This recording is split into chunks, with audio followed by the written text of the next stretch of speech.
दोस्तों, आज हम बात करने वाले हैं द रेकॉर्डिंग फिल्म के बारे में, जो एक डरावनी और सच्ची घटनाओं से प्रेरित कहानी है। एक बेगुनाह औरत को चुड़ैल बताकर उसके साथ जो जुल्म किए जाते हैं, वही इस फिल्म का सबसे खौफनाक सच है। चलिए शुरू करते हैं इस पूरी कहानी को। कहानी की शुरुआत में हमें एक डरावना इतिहास बताया जाता है, जो हमें सीधे उस दौर में ले जाता है जब इंग्लैंड और उसके आसपास के इलाकों में भयानक प्लेग की महामारी फैली हुई थी। लाखों लोग इस बीमारी की वजह से बेमौत मर रहे थे, लेकिन असली डर यहीं खत्म नहीं होता, बल्कि कुछ अंधविश्वासी लोग इस बीमारी को शैतान का काम मान लेते हैं और इसी सोच के चलते हजारों बेगुनाह औरतों पर विच होने का इल्जाम लगाकर उन्हें बेरहमी से टॉर्चर किया जाता है और फिर जिंदा ही आग के हवाले कर दिया जाता है। इसके बाद आगे हम एक औरत को देखते हैं जिसका नाम था ग्रेस।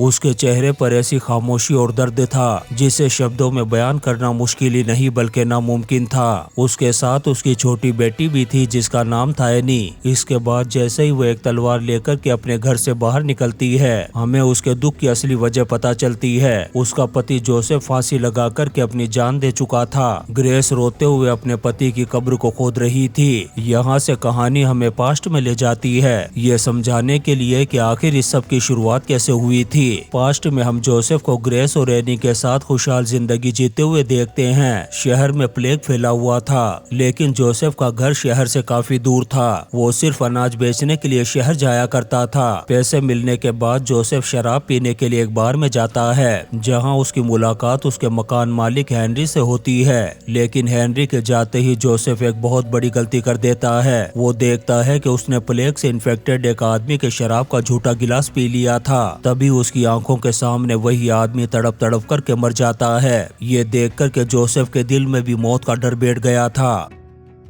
जब रात को वो घर लौटता है तो उसकी हालत पहले से कहीं ज्यादा खराब हो चुकी थी और उसके शरीर पर बीमारी के निशान भी दिखने लगे थे। वो ग्रेस को भेज देता है जंगल में जड़ी बूटियां लाने के लिए, लेकिन खुद घर में अकेला बैठा एक खौफनाक फैसला ले लेता है ताकि बीमारी उसके परिवार तक न पहुंच सके। ग्रेस के जाते ही वो रस्सी गले में डाल करके अपने आप को खत्म कर लेता है। जब ग्रेस वापस आती है और जोसेफ को लटका हुआ देखती है तो उसकी दुनिया जैसे पल भर में ही उजड़ जाती है। इसके बाद कहानी प्रेजेंट में लौटती है, जहां हेनरी अपने नौकर एडमिन के साथ ग्रेस के घर आता है किराया मांगने के लिए। ग्रेस उससे रिक्वेस्ट करती है कि प्लीज मुझे 2 दिन की मोहलत दे दो, 2 दिन के बाद मैं तुम्हारा एक एक पैसा लौटा दूंगी। फिर वो घर आकर के अपने पति के साथ बिताए हुए उन खूबसूरत पलों को याद करने लगती है। दोनों एक दूसरे के साथ बहुत खुश थे, लेकिन अचानक उनकी जिंदगी एक पल में बिखर जाएगी, ये उसने कभी सोचा भी नहीं था।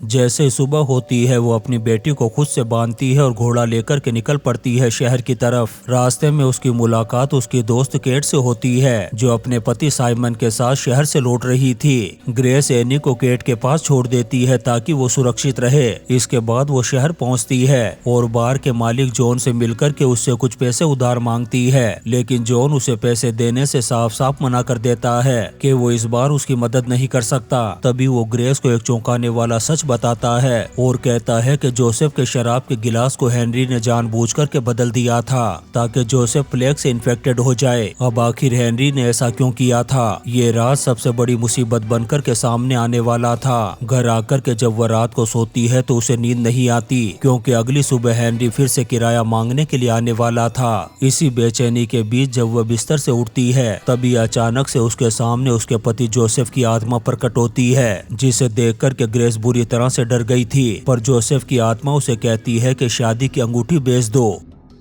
ग्रेस भी डरते हुए ऐसा ही करने का फैसला करती है और पहुंच जाती है जोसेफ की कब्र पर। वो जोसेफ की कब्र को खोद करके उसकी लाश बाहर निकालती है और उसकी उंगली में पहनी हुई अंगूठी ले लेती है। अगली सुबह हेनरी और एडमिन दोबारा पैसे लेने के लिए आते हैं। ग्रेस जोसेफ की अंगूठी के साथ साथ अपनी अंगूठी भी दे देती है, जिससे अब अगले 6 महीने का किराया निकल जाएगा। लेकिन यहीं पर हेनरी की असली नीयत सामने आती है। वो ग्रेस को पकड़ करके उसके साथ जबरदस्ती करने लगता है और जमीन पर लेटा करके उसके कपड़े फाड़ने लगता है। बाहर से एडमिन उसकी आवाजों को सुन रहा था, लेकिन वो चाहकर भी कुछ नहीं कर पाता। तभी ग्रेस गुस्से में आकर के गरम रोड से उसके हाथ को जला देती है और फौरन एक बंदूक लेकर उसे घर से बाहर निकाल देती है। जाते जाते हेनरी उसे धमकी देता है कि मैं इसका बदला जरूर लूंगा, तुम्हें अपनी जान और इज्जत की भीख मांगनी पड़ेगी। इसके बाद मामला थोड़ा शांत होता है और हमें उस पल को दिखाया जाता है जब ग्रेस जोसेफ को अपने बचपन में हुए एक हादसे के बारे में बता रही थी। वो बताती है कि कैसे एक विच हंटर मोरक्राफ्ट ने उसकी माँ को पकड़ लिया था। मेरी माँ उससे अपनी जान की भीख मांगती रही कि मैं विच नहीं हूँ, पर मोरक्राफ्ट ने धमकी दी कि अगर वो कबूल नहीं करेगी तो उसकी बेटी ग्रेस को मार देंगे।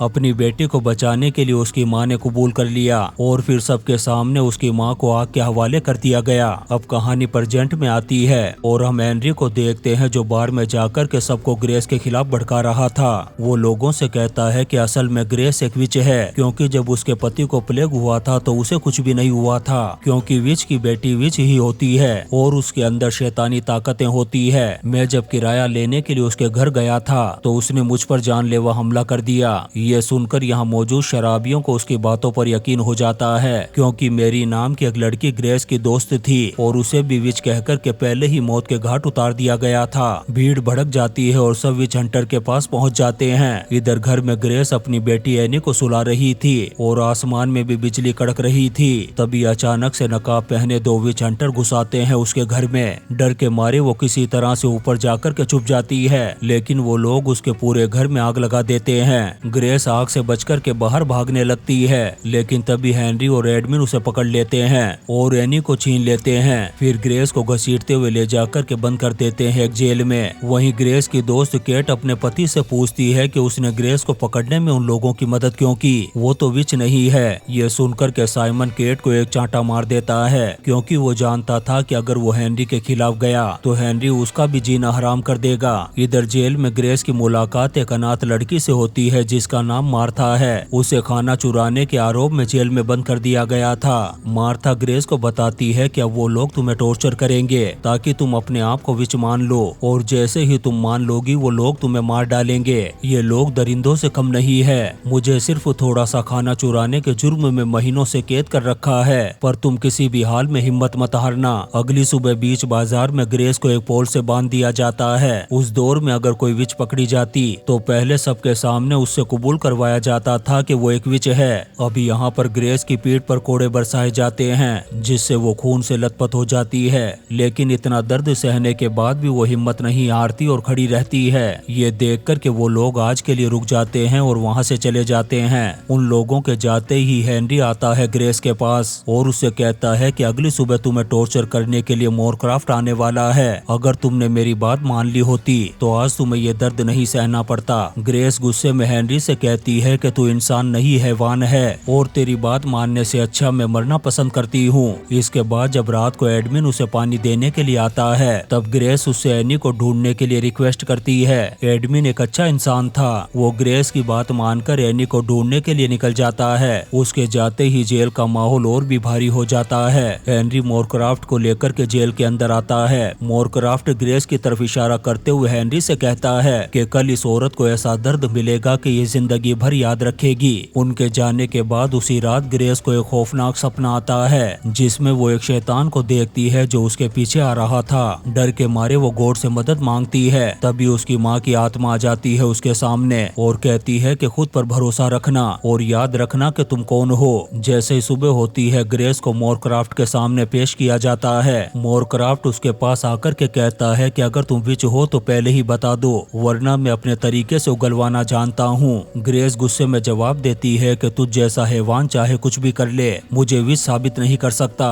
ये सुनते ही मोरक्राफ्ट अपनी असिस्टेंट लियोनोरा से कहता है कि ग्रेस के शरीर पर शैतान का कोई निशान ढूंढो। लियोनोरा अपने साथियों के साथ ग्रेस के कपड़े फाड़ करके उसके शरीर की जांच करती है। तभी उसकी गर्दन पर एक छोटा सा निशान दिखता है। मोरक्राफ्ट उसी पल उसे शैतान का निशान घोषित कर देता है और चिल्ला करके कहता है कि ये औरत एक विच है। अब ये तय हो चुका था कि ग्रेस को तब तक टॉर्चर किया जाएगा जब तक वो अपने आप को विच कबूल न कर ले। इसके बाद उसे फिर से उसी हालत में जेल में फेंक दिया जाता है। इसके थोड़ी ही देर बाद एडमिन उसके पास आकर के बताता है कि हेनरी ने उसकी बेटी एनी को एक नर्स के पास रखा है और ग्रेस से ये भी कहता है कि मैं तुम्हें बचाने की पूरी कोशिश करूंगा। इसके बाद अगले दिन ग्रेस को टॉर्चर करने के लिए एक लकड़ी के ढांचे से बांध दिया जाता है। मोरक्राफ्ट लियोनोरा से उसके पैरों में कीलें चुबाकर के तकलीफ देने के लिए कहता है। लियोनोरा ऐसा ही करने लगती है, जिससे दर्द के मारे ग्रेस तड़पने लगती है। रात को उसे फिर से फेंक दिया जाता है जेल के अंदर। रात में लियोनोरा मोरक्राफ्ट से कहती है कि ग्रेस कोई विच नहीं है, उसकी गर्दन पर जो निशान है असल में वो किसी घाव का है। इस पर मोरक्राफ्ट कहता है कि अगर वो विच नहीं है तो गॉड उसे बचा लेंगे, जैसे तुम्हें बचाया था। यहीं पर हमें पता चलता है कि कभी लियोनोरा को भी विच बताकर के आग के हवाले कर दिया गया था, लेकिन बारिश की वजह से आग बुझ गई और लियोनोरा जिंदा बच गई। हालांकि उसका पूरा शरीर बुरी तरह से जल चुका था। इसके बाद लियोनोरा ग्रेस के पास आकर के कहती है कि वो खुद को विच मान ले, अगर वो विच नहीं है तो गॉड उसे बचा लेंगे। उसकी बातों से हमें पता चलता है कि मोरक्राफ्ट ने लियोनोरा के ब्रेन को पूरी तरह से वॉश कर रखा था। ग्रेस ये बात समझ जाती है और उसे जाने के लिए कहती है। अगले दिन ग्रेस को फिर से एक लकड़ी पर सबके सामने बांध दिया जाता है। उन्हीं लोगों के बीच खड़ी ग्रेस की दोस्त केट भी ये सब कुछ होते हुए देख रही थी, पर मोरक्राफ्ट के खिलाफ बोलने की हिम्मत किसी में नहीं थी, इसलिए उसका पति उसे बाहर लेकर के चला जाता है। अब मोरक्राफ्ट आखिरी बार ग्रेस से पूछता है कि क्या वो खुद को विच मानती है। ग्रेस जवाब देती है कि मैं पहले भी कह चुकी हूँ कि मैं विच नहीं हूँ। ये सुनकर के मोरक्राफ्ट उसे दर्द के लिए तैयार रहने के लिए कहता है और एक खौफनाक चीज निकालता है, एक ऐसा हथियार जिसे अपराधी की बॉडी में डालकर उसे चारों तरफ घुमाया जाता है, जिससे अपराधी को ना चाहते हुए भी मानना पड़ता है कि वो विच है। अब ये खौफनाक हथियार लियोनोरा के जरिए से ग्रेस पर यूज किया जाता है, जिससे ग्रेस दर्द के मारे जोर जोर से चिल्लाती है, लेकिन फिर भी वो खुद को विच मानने से इनकार कर देती है। ये देख कर के यहाँ पर मौजूद सभी लोग भी हैरान रह गए थे। तभी मोरक्राफ्ट चिल्लाकर के कहता है कि ये औरत एक विच है, क्योंकि कोई भी इंसान इतना दर्द बर्दाश्त नहीं कर सकता। इसके बाद वो आदेश देता है कि ग्रेस को उसकी बेटी के साथ आग के हवाले कर दिया जाएगा। ये सुनते ही ग्रेस एनी को छोड़ देने की भीख मांगती है, लेकिन मोरक्राफ्ट आदेश दे चुका था और सबको उसकी बात माननी पड़ती है। उधर केट अपने पति साइमन से कहती है कि वो गांव वालों को सच बता देगी, चाहे इसमें उसकी जान ही क्यों न चली जाए। ये सुनकर साइमन उसे मारना शुरू कर देता है और कहता है कि तुम्हारी वजह से मैं भी मारा जाऊंगा, लेकिन केट भी हिम्मत दिखाकर के उसे नीचे गिरा देती है और घोड़े को पत्थर मारते ही वो आगे बढ़ता है और गाड़ी के पहिए के नीचे आने से साइमन की मौत हो जाती है। दूसरी तरफ रात में जब एडमिन ग्रेस को खाना देने के लिए आता है तो ग्रेस उसे जेल से भागने में मदद करने के लिए मना लेती है। वो एक प्लान बताती है और एडमिन के कहने पर एक आदमी मोरक्राफ्ट से जाकर के कहता है कि ग्रेस तुमसे मिलना चाहती है। इसके बाद मोरक्राफ्ट के आदमी ग्रेस को नए कपड़े पहना करके उसके पास ले जाते हैं। इसी बीच एडमिन जेल में मरे हुए एक इन्फेक्टेड आदमी का खून वाइन में मिला देता है। उधर मोरक्राफ्ट ग्रेस को एनी से मिलवाता है। अपनी बेटी को देख कर के ग्रेस की जान में जान आती है। वह कहती है कि वह कबूल कर लेगी कि वो एक विच है। तभी एडविन वो इन्फेक्टेड वाइन लेकर के आता है। मोरक्राफ्ट अपने आदमियों को बाहर भेज देता है और ग्रेस के साथ शराब पीते हुए उससे कबूल करवाने की कोशिश करता है। ग्रेस जानती थी कि वाइन इन्फेक्टेड है, फिर भी वो पी लेती है, क्योंकि वैसे भी उसे कल मार दिया जाएगा। लेकिन वो अपने मरने से पहले मोरक्राफ्ट को भी मार देना चाहती थी। जैसे ही मौका मिलता है वो उस पर हमला कर देती है और उसके दोनों हाथों में टेबल समेत ही चाकू घोंप देती है। उधर एनी को भी एक नर्स के कमरे में रखा गया था और हेनरी भी वहीं पर सोया हुआ था। एडमिन चुपके से कमरे के अंदर आता है और एनी को ले जाने ही वाला था। तभी एनी के रोने से हेनरी की आंख खुल जाती है, पर एडमिन फौरन उसे मार करके बेहोश कर देता है। उधर लियोनोरा अचानक से आकर के हमला कर देती है ग्रेस पर और दोनों के बीच में लड़ाई शुरू हो जाती है। मोरक्राफ्ट कुर्सी पर बैठा हुआ देखता रहता है, क्योंकि वो हिल भी नहीं सकता था। तभी ग्रेस एक लैंप उठा करके मार देती है लियोनोरा पर, जिससे उसके पूरे शरीर में आग लग जाती है और वो गिर जाती है खिड़की से नीचे। तभी पूरे कमरे में आग फैलने लगती है और मोरक्राफ्ट अभी भी फंसा हुआ था। तभी एडमिन आकर के ग्रेस को अपने साथ चलने के लिए कहता है। जाने से पहले ग्रेस एक गन रख देती है मोरक्राफ्ट के पास, लेकिन जैसे ही एडमिन बाहर निकलता है ग्रेस गेट को अंदर से बंद कर देती है, क्योंकि उसे लग रहा था कि वाइन पीकर के वो इन्फेक्टेड हो चुकी है। लेकिन एडविन बताता है कि उसने शक करके उस वाइन को बदल दिया था। यह सुनते ही ग्रेस जल्दी से गेट खोलने के लिए आगे बढ़ती है, लेकिन अब सारी कोशिशें बेकार थी।